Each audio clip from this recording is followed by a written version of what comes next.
serait surtout le 4 juin 1973. La date de la signature de l'accord de coopération entre la France et Madagascar. Tamin'ny taona 20 tany ho any sy fahampiana PPN le milahatra vary eny amin'ny fokontany. C'est la période, je veux dire, 91 là.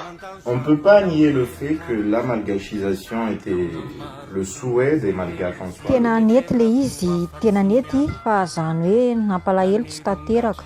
Et je pense que l'amalgachisation était une étape clé de la Deuxième République qu'on ne peut pas écarter. Mais je pense que ce fut une erreur. C'était une sorte d'expérimentation du nationalisme trop poussé. Tsy maty voalavo kibo izy ny fitenenana. Mbola tanatin'ny fianarana tany amin'ny collège dia tena sahirana be. 2 à 3 ans teo natao teny gasy ny fiainana fampianarana raha ny fitadidiko anazy. Dia naverina teny frantsay indray avy eo dia lasa sarotra be taminy. Fananganana orinasa malagasy reny. C'est une autre étape dans cette accession de la nouvelle indépendance qu'a eu Madagascar au cours de la Deuxième République. C'était une période donc, durant laquelle on devait faire face au néocolonialisme. Mahaleo tena dia tena hoe tia metraka izy. L'industrialisation était surtout une démonstration de corruption à grande échelle au niveau étatique.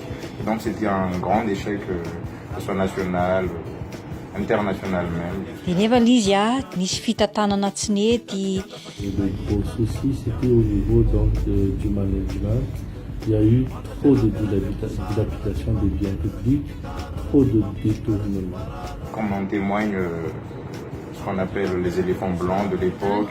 Ary tamin'ireny mihitsy ny nampivoaka le fitenenana ireny hoe risoriso. Je définirais le socialisme malgache comme du socialisme avec le système D à la malgache. C'est une copie du socialisme du bloc de l'Est. Il y avait donc les grands locomotifs contenus dans le Bouquemine avec un parti unique, une dictature qui était omniprésente, le Conseil supérieur de la Révolution, qui était exclusivement issu du parti politique unique à Madagascar. La matérialisation du populisme en fait, le KPD c'est Kung Fu là. C'était quand même assez douloureux pour le peuple malgache.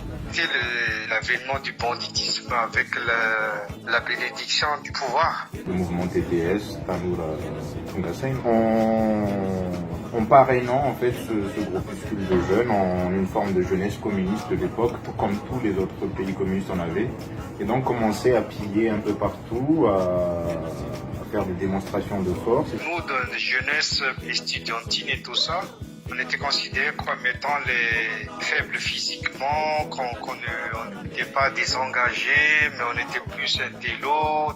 Tu vas dans laquelle tu vas un peu, et c'était un peu les paniers plus organisés dans le temps. C'était dans une époque où la population avait besoin d'une protection et surtout qu'ils n'avaient plus confiance en l'État en soi, en la République.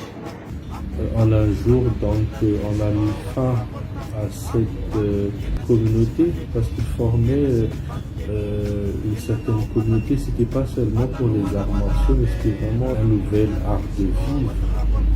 Mais le souci aussi était qu'il représentait un danger pour le pouvoir à la suite donc de l'événement au Pochard. Parce que comme vous le savez, donc il y a eu l'attaque perpétrée par le mouvement Kung Fu donc au quartier général de Tanoura qui était basé au Pochard. Il y a eu aussi beaucoup de morts et beaucoup de blessés. Et c'était à la suite de ces événements donc l'État avait décidé de procéder donc à ce mouvement-là.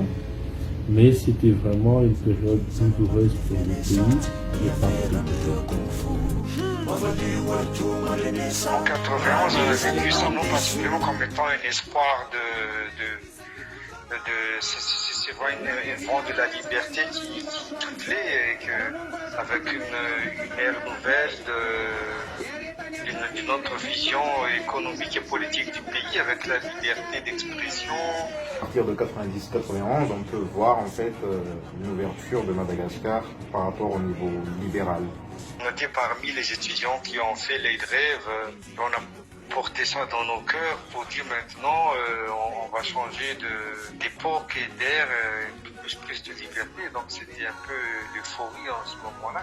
Mais surtout après le 10 août 1991, donc c'est là qu'on a vu la première fois à Madagascar que une guerre civile pouvait avoir lieu. Parce qu'il y a eu des affrontements entre des civils d'abord, soutenus par des militaires à Yavlou du côté de l'État et des civils qui marchaient sur le palais présidentiel, donc du côté de l'opposition, après 7 mois de grève. Deux choses m'ont le plus marqué. Premièrement, donc, une très nette amélioration de la situation socio-économique du pays. Depuis 1997, donc, le régime en place avait perpétré beaucoup de réformes à travers les programmes d'ajustement structurel. On ne s'attendait pas du tout à cette crise-là. L'ambiance qui régnait était purement et clairement une ambiance de guerre civile à l'époque, où les gens étaient divisés.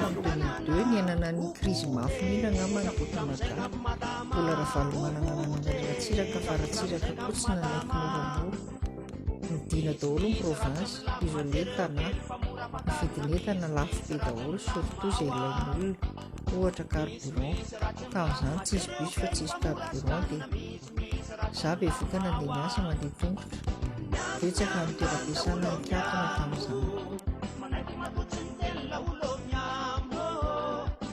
La politique de Ratsiraka a été très critiquée à l'époque, mais on ne peut pas nier le fait qu'il y a eu de bons côtés et de mauvais côtés. Afaka miteny aho hoe niadana ny ankizy amin'izao tsy niaina an'izany satria tsy mahatsapa ny vokaky ny toristy amin'ny fiainana. Il faut savoir tirer les leçons du passé. Les belles leçons, bien évidemment, mais également donc les mauvaises expériences commises par les uns et les autres. Il ne faut jamais oublier l'histoire du pays pour voir mieux l'avenir.